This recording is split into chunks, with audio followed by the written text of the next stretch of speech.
자, 오늘 말씀은 예수님은 누구신가 19번째 시간입니다. 벌써 19번째까지 왔어요. 자, 오늘은 고난주간을 맞아서 십자가에 대한 말씀을 함께 나누기를 원합니다. 자, 지난 시간에는 우리가 고난에 대해서 함께 나눴었죠. 이 고난에는 세 가지 종류가 있다고 말씀드렸습니다. 기억하십니까? 2주 전의 이야기라서 다 잊어버렸을 것 같은데, 자, 첫 번째예요. 우리 예수 그리스도를 믿음으로 말미암아 세상과 차별화된 삶의 원리 때문에 받는 고난이 있다라고 말씀을 드렸습니다. 이 세대를 본받지 않고 세상의 가치관대로 살지 않기 때문에 우리가 받는 고난, 그 고난이 있다고 말씀드렸어요. 자, 두 번째 고난은요, 우리 믿는 자들의 영적 성숙을 위해서 주시는 고난이 있다고 말씀드렸습니다. 바로 욥이 받았던 고난이 바로 이 고난에 속해 있다고 볼 수 있습니다. 우리에게 고난을 주신 이유가 영적인 성숙과 성장을 이루어내시기 위해서 하나님께서 우리에게 고난을 주신다는 것입니다. 자, 세 번째는요, 오직 나에게만 주시는 사명 때문에 받는 고난이 있다고도 말씀드렸어요. 남들은 받진 않는데 나에게만 주신, 맡겨주신 사명이 있는데 그 사명 때문에 받게 되는 고난도 있다고 말씀을 드렸죠. 자, 그래서 우리는 그 사명을 이루면서 그 고난까지도 받을 수 있어야 된다, 이렇게 말씀을 드렸습니다. 자, 오늘 우리가 배우게 될 이 십자가, 자, 이 십자가는요, 오직 예수님에게만 주어진 특별한 사명 때문에 받게 된 고난이었습니다. 예수님만 받을 수 있는 고난이었어요. 바로 예수님께서 지셔야만 했던 이 십자가는 어느 누구도 대신할 수 없는 그런 사명이었습니다. 자, 아무런 죄가 없으신 바로 그 어린 양 되신 예수님만이 담당할 수 있었던 십자가였습니다. 도대체 왜 우리 예수님께서는 그 험한 십자가를 지셔야만 하셨을까요? 자, 예수님께서 겟세마네 동산에서 기도하셨을 때에 이 잔을 내게서 옮기시옵소서, 그런 기도를 했지만 어쩔 수 없이 하나님께서는 예수님에게 그 잔을 마실 수밖에 없다라고 그냥 일을 진행하셨던 것을 우리가 볼 수 있게 됩니다. 자, 그래서 오늘 우리는 그 십자가가 우리에게는 어떤 의미가 있는지 한번 살펴보도록 하겠습니다. 자, 여러분, 예수님께서 지셨던 십자가에는요, 네 가지 정도의 배경이 있습니다. 한번 우리가 하나하나 살펴보도록 하겠습니다. 네 가지 배경. 자, 첫 번째 배경은요, 대제사장 세력들이 예수님의 십자가 처형을 원했다는 겁니다. 자, 십자가 처형은 원래 로마 제국에서 실시했던 처형 방법이었습니다. 그러니까 유대인들은 원래 십자가 처형을 하지 않습니다. 로마 제국에 의해서 처형 방법이 결정되기 때문에 유대인들이 처형을 받는다고 했을 때는 돌로 던진다든가 그렇게 사형을 하는 방법이 있는데, 예수님께서 이 로마 제국의 처형 방법으로 죽임을 당할 수밖에 없었다는 것이죠. 자, 그것은 바로 대제사장 세력들의 그 음모 때문에 생겨난 일이라는 것입니다. 이 대제사장 세력들은요, 새롭게 등장해서 사람들에게 인기를 얻고 있는 이 예수님이 두려웠던 거예요. 엄청 두려웠습니다. 수많은 사람들이 예수님 쪽으로 옮겨갔기 때문에 예루살렘 성전 기득권을 빼앗길 수도 있겠다는 생각을 하게 된 것입니다. 자, 그때 당시 예루살렘 성전의 기득권자들이었던 대제사장과 이 사두개파 세력들은요, 이스라엘의 이 3대 절기와 5대 제사를 통해서 성전으로 들어온 풍요로움을 마음껏 누리고 있었습니다. 그럼 그 풍요로움이 무엇이겠어요? 이스라엘 백성들이 헌물을 가져오지 않습니까? 헌금을 갖고 오잖아요. 그 풍요로움을 마음껏 누리고 있었어요. 그 물질적인 풍요로움은 바로 이스라엘 백성들이 제공해주고 있었는데, 이 백성들이 지금 예수님에게로 다 가버리게 된다는 두려움이 그들 마음 가운데 있게 되었다는 것입니다. 자, 마가복음 11장 우리 18절 말씀 같이 한 목소리로 읽어보도록 하겠습니다. 시작.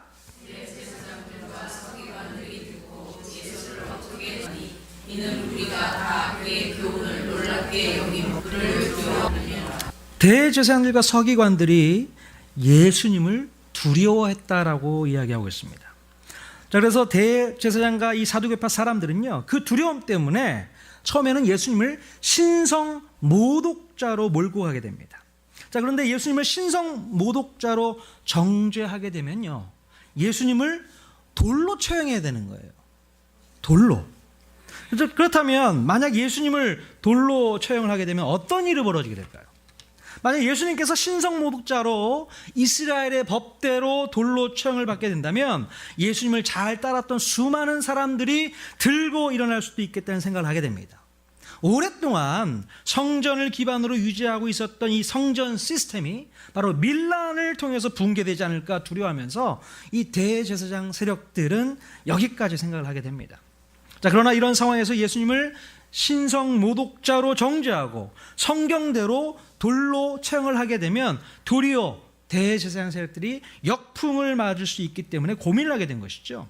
자, 그리고 결국 그들이 생각해낸 것이 자기네들이 예수님을 죽였다라는 책임을 벗기 위해서 바로 로마법인 십자가 처형으로 형 집행을 유도하게 되었다는 것입니다. 자, 이렇게 대제사장 세력들은요, 성전을 통해 얻게 되는 신자들의 그 이권 시스템을 보호하고 종교적 기득권을 유지하기 위해서 반드시 예수님을 죽여야 했다는 것입니다.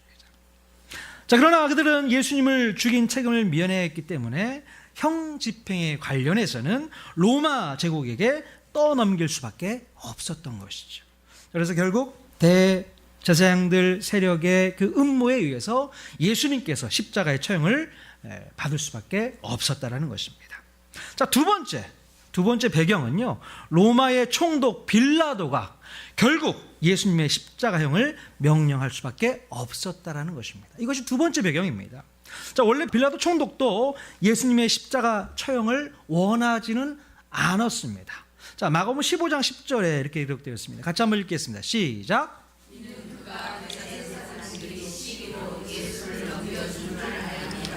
예. 자, 정치 구단이었던 이 빌라도 총독은요, 대제사장 세력들이 가지고 있었던 그 의도를 알고 있었어요. 뻔하죠. 시기로 넘겨준 것을 알고 있었다는 것입니다. 자, 그래서 빌라도도 어떻게 해서든 자기 손에 피를 묻히지 않으려고 노력을 하게 됩니다. 자, 요한복음 18장 31절 말씀 또 읽겠습니다. 시작. 빌라도가 이르되 너희가 그를 데려다가 너희 법대로 재판해라. 내가 하지 않겠다는 겁니다. 너희들 법대로 해. 왜 나한테 데리고 왔어? 계속 그런 얘기를 하는 거예요. 빌라도 자신도 예수님을 지지하는 군중 세력들이 밀란을 일으킬지 모른다는 생각에 자기의 일방적인 결정으로 예수님을 처형하고 싶지는 않았던 것입니다. 자, 그런데 눈치 빠른 대제사장 세력들은 어떻게 해서든 예수님을 로마의 실정법으로 처형하기 위해서 예수님을 다른 죄목으로 고발하게 됩니다.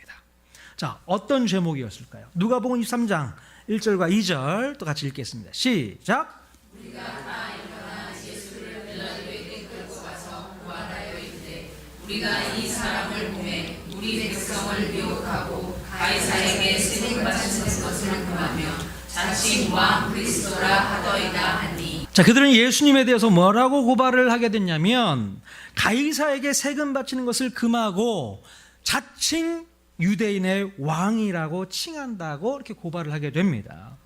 자, 그들은 빌라도를 꼼짝 못하도록 하기 위해서 예수님이 로마 제국을 상대로 세금 거부 운동을 하고 있고 또 그 자금을 가지고 나라를 세우려는 밀란을 꾸미고 있다. 자, 이렇게 고발했던 것이죠. 자, 물론 이 빌라도도요, 이 제목마저도 대제사장 세력들이 꾸며낸 죄목이라는 것을 분명히 파악하고는 있었습니다. 자, 그래서 빌라도가 예수님을 신문하면서 네가 유대인의 왕이냐라고 질문을 하게 됩니다. 자, 이 질문은요, 예수님을 그냥 무죄로 놓아주기 위한 빌라도의 배려 섞인 질문이었어요. 만약 네가 유대인의 왕이냐라고 질문했다면 아니다, 나는 하나님의 아들이다 라고 예수님께서 대답을 했다면 예수님께서는 그 자리에서 석방이 될 수 있었습니다. 자, 이 문제가 왜 그러냐면 바로 로마에는요 30만 개 이상 되는 신들이 있었어요. 바로 그 신들 중에 하나였기 때문에 그게 이렇게 대단한 일이 아니었다는 것이죠. 하나님의 아들? 그래, 인정할게. 무죄, 석방 이렇게 될 수 있는 것이죠. 자, 그런데 예수님이 뭐라고 대답하셨습니까? 예수님은요, 이 빌라도의 마음도 몰라주고 내 말이 옳도다 라고 대답을 해버리셨습니다. 예수님은 내가 바로 유대인의 왕이야 라고 말씀을 했던 것이죠.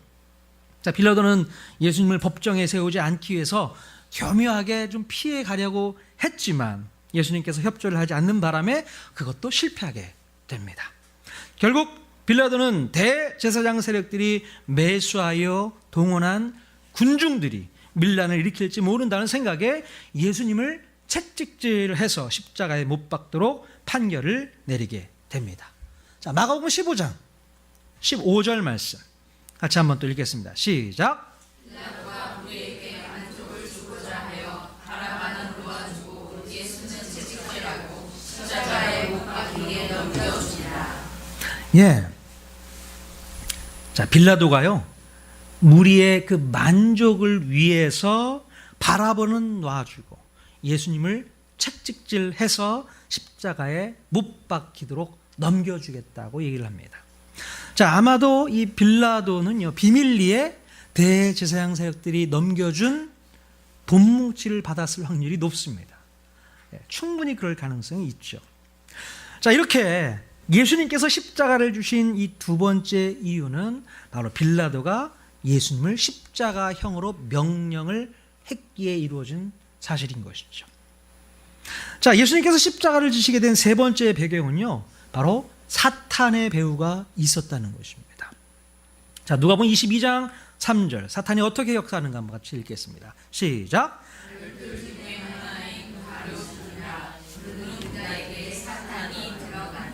네. 자, 예수님의 제자 가운데 가룟인 유다, 가룟 유다가요, 그 마음 가운데 뭐가 들어갔다고요? 사탄이 들어갑니다. 사탄이 들어가서 예수님을 팔게 되는 일이 발생하게 되죠.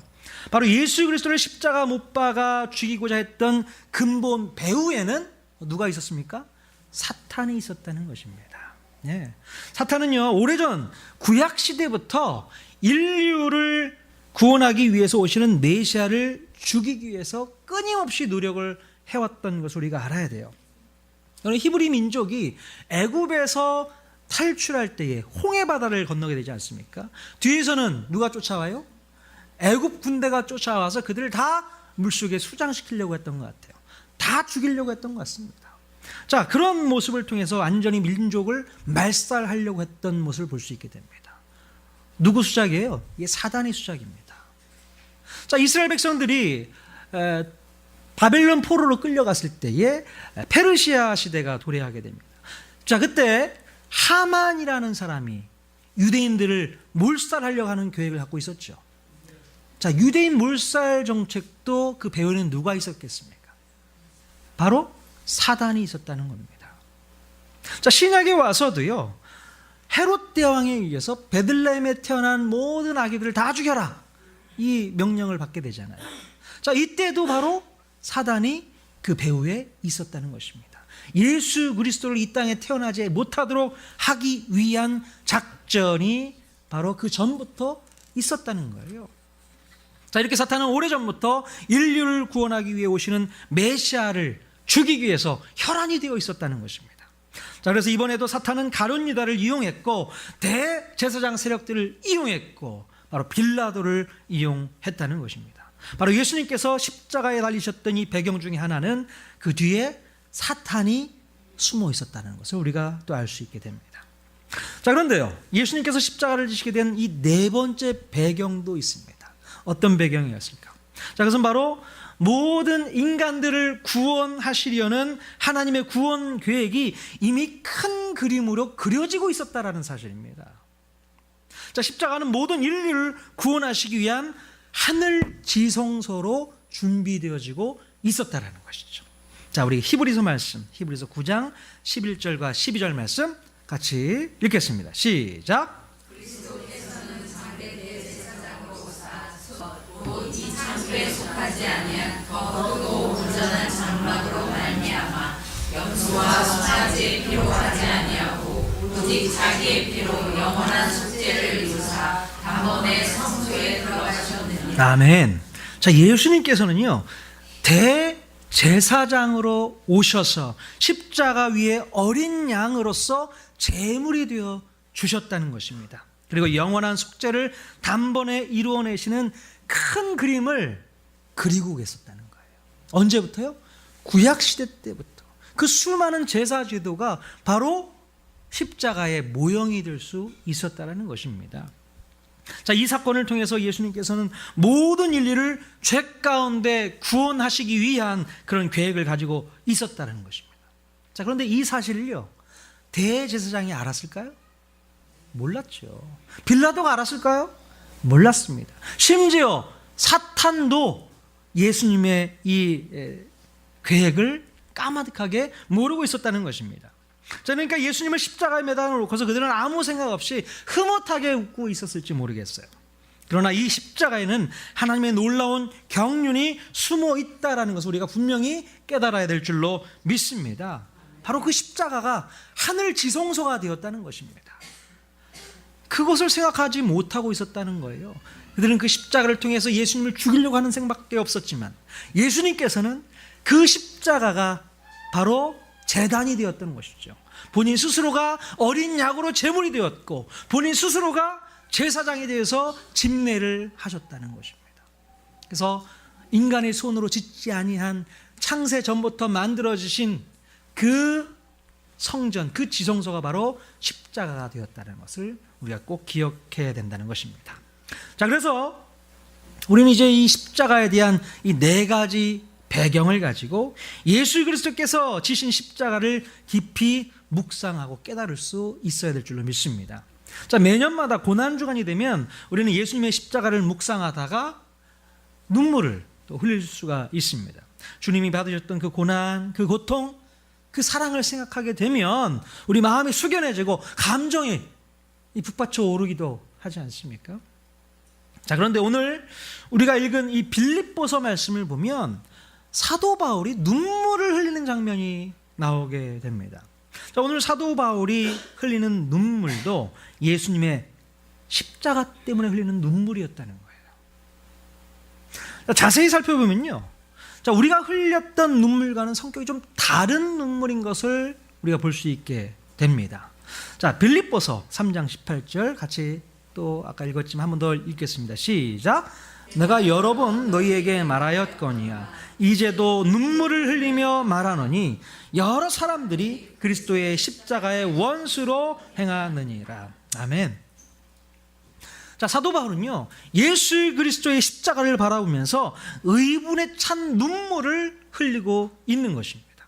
바로 여러 사람들이 그리스도의 십자가의 원수로 행하고 있기 때문이라고 그 이유를 밝히고 있습니다. 즉, 많은 사람들이 여전히 십자가의 원수처럼 살고 있기 때문에 너무나도 답답하고 안타까운 심정으로 울 수밖에 없다라고 이야기를 하고 있는 것이죠. 자, 성경학자들은요, 바울이 말한 그 십자가의 원수들을 그때 당시 유대 율법주의자들이라고 해석을 합니다. 예수 그리스도의 복음의 은혜를 거부하고 여전히 율법을 지킴으로 말미암아 자기 자신을 의롭게 여기는 사람들을 가리켜 바로 십자가의 원수라고 생각을 할 수 있습니다. 자, 그런데 오늘 우리는요, 이 십자가의 원수를 외부적인 요인에서만 찾을 것이 아니라 반대로 우리 내부적인 요인에서도 십자가의 원수를 쉽게 찾아볼 수가 있습니다. 자, 특별히 예수 그리스도를 주님으로 모시고 있다고 하는 사람들 중에서도 여전히 십자가의 원수처럼 살고 있는 사람들을 종종 볼 수 있어요. 자, 도대체 그들은 어떤 사람일까요? 자, 여러분들은 십자가의 원수로 살고 있지는 않습니까? 그러니까 우리 예수 믿고 구원받은 하나님의 백성임에도 불구하고 십자가의 원수처럼 살고 있다는 거예요. 누가요? 저와 여러분이 바로 십자가의 원수 같은 역할을 하고 있는지도 모르겠습니다. 왼수, 십자가의 왼수. 자, 사도 바울은요, 오늘 예수님의 십자가 앞에서 분통을 터뜨리고 눈물까지 흘리며 호소하고 있습니다. 자, 십자가의 원수들은 마침내 어떻게 결론이 난다고 말씀하고 있습니까? 자, 19절 말씀. 자, 같이 읽겠습니다. 그들의 마침은 멸망이요. 예.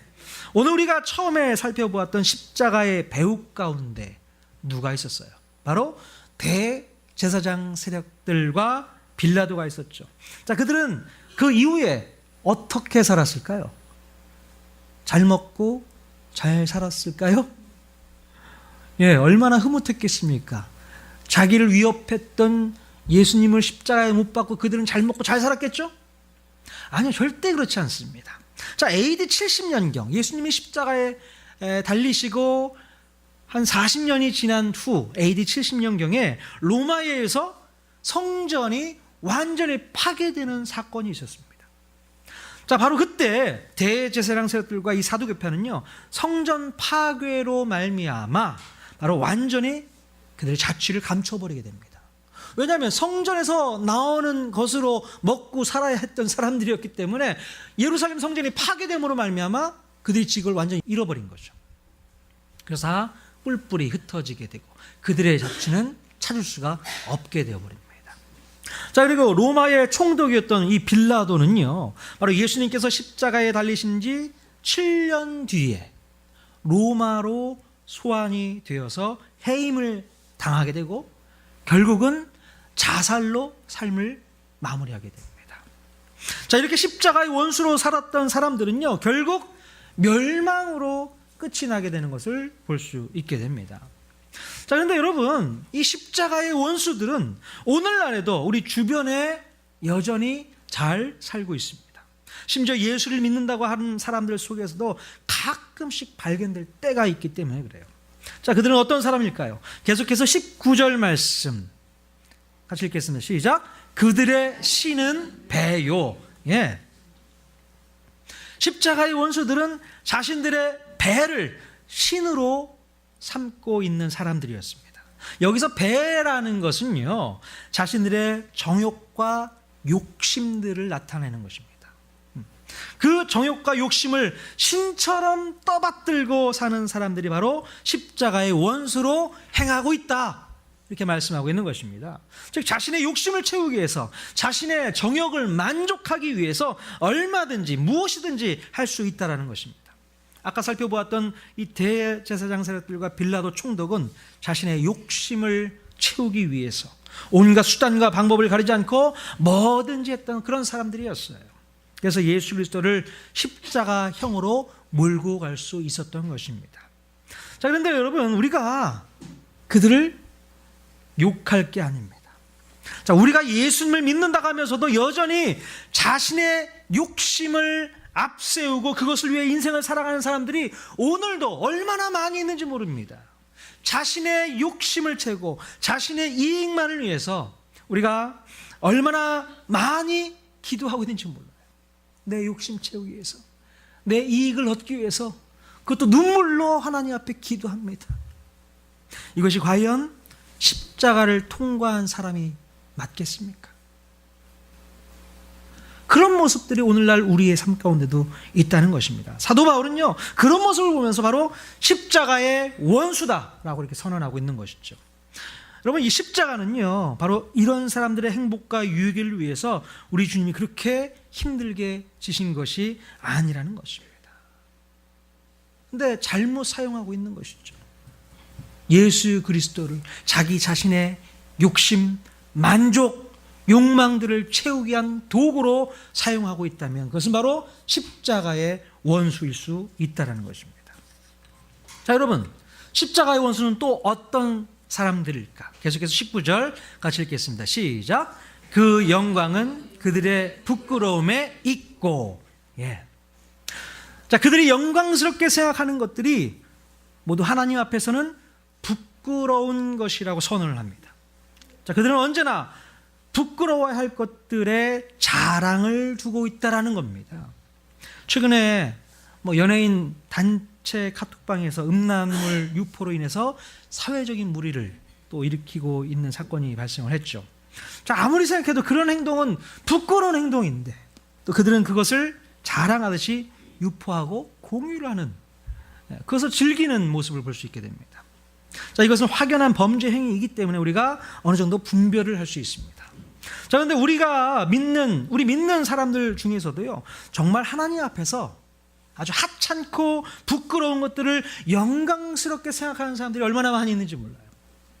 자, 우리가 좋은 학교에 입학을 하고 좋은 직장에 취업하고 우리가 사업해서 돈을 많이 잘 벌고 육신적으로 건강한 삶을 사는 것을 자랑으로 여기는 사람들이 얼마나 많이 있는지 모릅니다. 물론 이것들은 꼭 필요한 부분일 수도 있습니다. 자, 그런데 이런 것들은요, 하나님 앞에서 너무나도 하찮은 것인데도 불구하고 우리는 이것을 가지고 자랑하고 싶고 이런 것들로 하나님께 영광을 올려드리고 싶어 할 때가 참 많이 있다는 것입니다.